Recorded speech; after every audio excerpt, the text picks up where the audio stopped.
What's up, YouTube? It's your girl Jazmine Tania. By the title, y'all know what I'm doing. This is about to be a quick video. I'm about to show y'all how to add a green screen to Final Cut Pro. As y'all can see, this is Final Cut Pro. And yeah, this is gonna be a quick video. So I'm about to just add my outro. Drag it down here. You'll see it. And then this is the green screen. I'll put this one. Oops, I ain't drag it.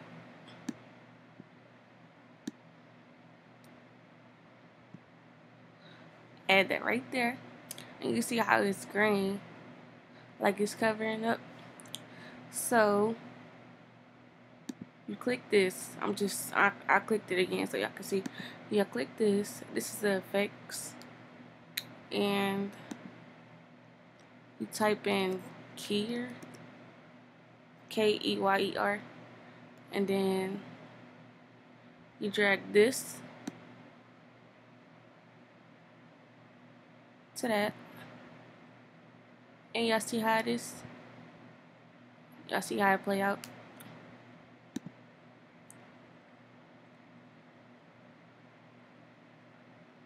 Obviously, I wouldn't use that because it's covering up my face. But yeah, that was just to show y'all how to do it. And yeah, I'm gonna show y'all how to do it one more time. I'm about to. What is this? It's my intro. I gotta find something random. I'll use. Is this the ending of the video? My old video? I think this is the end. Okay, I'll use this. And I'm about to find a green screen real quick. I'll use this one. I'll drag that down there.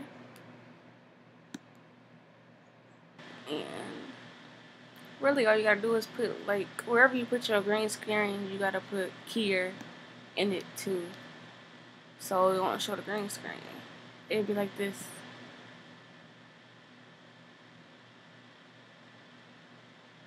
And yeah, if you like this video, give it a thumbs up. Subscribe for more, and thanks for watching.